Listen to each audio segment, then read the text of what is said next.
ഡോക്ടറെ, അവള് പ്രസവിച്ചോളൂ. Doctor date പറഞ്ഞനുസരിച്ച് ഇനി 2-3 ദിവസം ബാക്കിയുണ്ടല്ലോ. പിന്നെ ഇപ്പൊ തന്നെ സിസേറിയൻ ചെയ്യണം നിങ്ങൾക്ക് എന്താ നിർബന്ധം? ഷാഹിനയുടെ ഭർത്താവ് നിഷാദ് ലേഡി ഡോക്ടറോട് അരിശത്തോടെ ചോദിച്ചു. മിസ്റ്റർ നിഷാദ്, കുട്ടിക്ക് വലിപ്പം കൂടുതലുണ്ട്. ഷാഹിനയെ മാക്സിമം ട്രൈ ചെയ്യിപ്പിച്ചെങ്കിൽ ആ കുട്ടിയെ കൊണ്ട് സാധിക്കില്ലെന്ന് മനസ്സിലാക്കിയിട്ടാ സിസേറിന് ഞങ്ങൾ നിർബന്ധിതരായത്. ഇനിയും താമസിച്ചാൽ ചിലപ്പോൾ ബ്ലീഡിങ് നിയന്ത്രിക്കാൻ കഴിഞ്ഞെന്ന് വരില്ല. എങ്കിൽ പിന്നെ നിങ്ങൾ ഇഷ്ടംപോലെ ചെയ്യ്. നീരസത്തോടെ അതും പറഞ്ഞ് നിഷാദ് ഡോക്ടർ റൂമിൽ നിന്ന് ഇറങ്ങിപ്പോയി. എന്തിനാ മോനെ ഡോക്ടറെ വിളിപ്പിച്ച്? ഷാഹിനിയുടെ ഉമ്മ മരുമകനോട് ജിജ്ഞാസയോടെ ചോദിച്ചു. ഓ, ഷാഹിനിക്കിപ്പോൾ ഓപ്പറേഷൻ വേണമെന്ന്. മുകുളങ്ങൾ തനിയെ വിരിയട്ടെ. അമ്മയുടെയും കുഞ്ഞിൻ്റെയും ആരോഗ്യത്തിന് അതാണ് നല്ലതെന്ന് വലിയ ബോർഡ് എഴുതി വെച്ചിട്ട് ഡോക്ടർമാർ പറയുന്ന മുഴുവൻ സിസേറിയൻ ചെയ്യാനാ, നിഷാദ് അമൃഷത്തോടെ പറഞ്ഞു. എന്നാലല്ലേ അവർക്ക് ജോലി എടുത്തിട്ട് വേഗം വീട്ടിൽ പോകാൻ പറ്റൂ. ഇതിപ്പോൾ ഡോക്ടർമാരുടെ പുതിയ അടവാ. പ്രസവം നടക്കേണ്ട സമയത്ത് അവർക്ക് എന്തെങ്കിലും ഫംഗ്ഷനൊക്കെ പോകണമെന്നുണ്ടെങ്കിൽ ഉടനെ അവർ സിസേറിയൻ വേണമെന്ന് പറയും. പിന്നെ പ്രസവം നടക്കുന്നവരെ കാത്തു നിൽക്കണ്ടല്ലോ. ഷാഹിനാട് ഉമ്മയും ഡോക്ടേഴ്സിനെ കുറ്റപ്പെടുത്തിക്കൊണ്ട് സംസാരിച്ചു. ഷാഹിനാന്റെ ബന്ധുക്കളാരാ? ലേബർ റൂമിൽ നിന്ന് ഇറങ്ങി വന്ന നഴ്സ് ചോദിച്ചു. ഞങ്ങളാ. എന്താ സിസ്റ്റർ കാര്യം? പേഷ്യന്റിനെ ഓപ്പറേഷൻ തിയേറ്ററിലേക്ക് കൊണ്ടുപോവാ. ചിലപ്പോൾ 1-2 കുപ്പി ബ്ലഡ് വേണ്ടി വന്നേക്കും. അവിടേത് റയർ ഗ്രൂപ്പാ. അതിവിടെ സ്റ്റോക്ക് ഇരിപ്പില്ല. അതുകൊണ്ട് എത്രയും പെട്ടെന്ന് അതിനുള്ള ആളെ സംഘടിപ്പിച്ച് നിർത്തണം. പെട്ടെന്ന് ഇങ്ങനെ പറഞ്ഞ് ഞങ്ങളിവിടെ പോകാനാ? പെട്ടെന്ന് വേണ്ട, 2 മണിക്കൂറിനുള്ളിൽ സംഘടിപ്പിച്ചാൽ മതി. സോഷ്യൽ മീഡിയയിൽ ലൈവ് ഇട്ടാ ഇഷ്ടം പോലെ ആളെ കിട്ടും.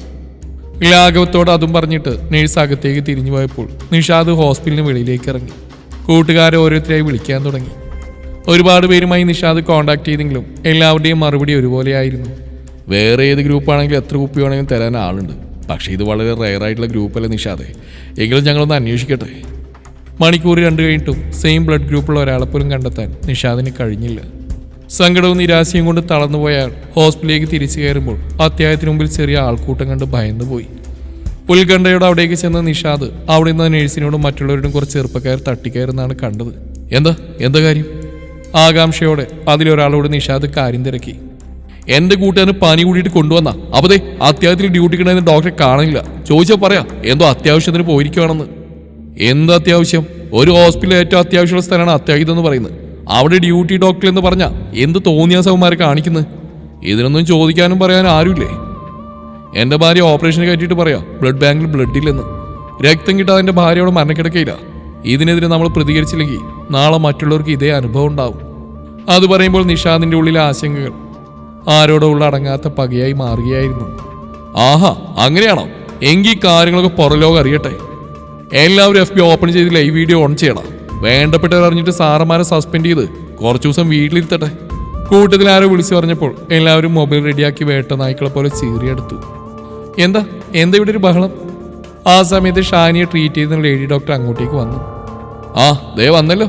ഇവരാണ് എൻ്റെ ഭാര്യയ്ക്ക് സിസേറിയൻ വേണമെന്ന് പറഞ്ഞ് അവസാന നിമിഷം ബ്ലഡ് വേണമെന്ന് പറഞ്ഞിട്ട് അത് കിട്ടാതെ വന്നപ്പോൾ എൻ്റെ ഭാര്യ മരണക്കിടക്കിലിട്ട് വന്നിരിക്കുക. എൻ്റെ ഭാര്യയ്ക്ക് എന്തെങ്കിലും സംഭവിച്ചാ നിങ്ങളെ ഞാൻ വെറുതെ വിടില്ല. നിഷാദ് ഡോക്ടറെ നോക്കി അലറി. നിങ്ങൾ എന്തൊക്കെയാണ് ഈ വിളിച്ചു പോകുന്നത്? ഞങ്ങൾ മനുഷ്യരല്ലേ. അറിഞ്ഞുകൊണ്ട് ഇവിടെ വരുന്ന പേഷ്യൻസിന് ഞങ്ങൾ മരണത്തിന് വിട്ടുകൊടുക്കും. നിഷാദേ, നിങ്ങളുടെ ഭാര്യയുടെ ഓപ്പറേഷൻ സക്സസ് ആയിരുന്നു. നിങ്ങൾക്കൊരു ആൺകുട്ടിയെ ജനിച്ച്. സത്യമാണോ ഡോക്ടർ? ഡോക്ടർ, എങ്ങനെ നന്ദി പറയണമെന്ന് എനിക്കറിയില്ല. അതെ, സത്യമാണ്. പക്ഷേ നന്ദി പറയേണ്ട എന്നോടല്ല, അത് ഈ കാഷ്വാലിറ്റി ഡ്യൂട്ടിക്കുണ്ടായിരുന്ന ഡോക്ടർ രഞ്ജിത്തിനോടാ. അദ്ദേഹത്തിന് നിങ്ങളുടെ ഭാര്യയുടെ അതേ ഗ്രൂപ്പായിരുന്നു. അതറിഞ്ഞ് ഞാൻ ചോദിച്ചപ്പോൾ തന്നെ അദ്ദേഹം ബ്ലഡ് ഡൊണേറ്റ് ചെയ്യാൻ തയ്യാറായിട്ട് വരികയായിരുന്നു. ഡോക്ടർ രഞ്ജിത്ത് ഉടനെ ഇങ്ങോട്ടേക്ക് എത്തും. ഇനി നിങ്ങൾക്കൊരു കാര്യം മനസ്സിലാക്കണം. ഇവിടെയുള്ള ഡോക്ടർമാരും മറ്റു ജീവനക്കാരും എല്ലാം നിങ്ങളെപ്പോലെ തന്നെ ഈ സമൂഹത്തിൽ ജീവിക്കുന്നവരാ. ഞങ്ങൾക്കുണ്ട് സഹജീവികളോട് സ്നേഹവും കരുണയും കഷ്ടപ്പാടും ഒക്കെ. അതുകൊണ്ട് ഇവിടെ എത്തുന്ന ഓരോ പേഷ്യന്റിനെയും സാധാരണ ജീവിതത്തിലേക്ക് തിരിച്ചുകൊണ്ടുവരാൻ ഞങ്ങൾ കഴിവിൻ്റെ പരമാവധി ശ്രമിക്കാറുമുണ്ട്. ദയവ് ചെയ്ത് ഞങ്ങളെ ശത്രുപക്ഷത്ത് നിർത്തരുത്. ഞങ്ങളുടെ സഹോദരമായിട്ട് വേണം ഞങ്ങളെ കാണാൻ. ഇതൊരു അപേക്ഷയാണ്. അത് പറയുമ്പോൾ ഡോക്ടറുടെ കണ്ടമിടറുന്ന കേട്ട് കൂടിയുന്നവർക്ക് മനസ്താപം തോന്നി.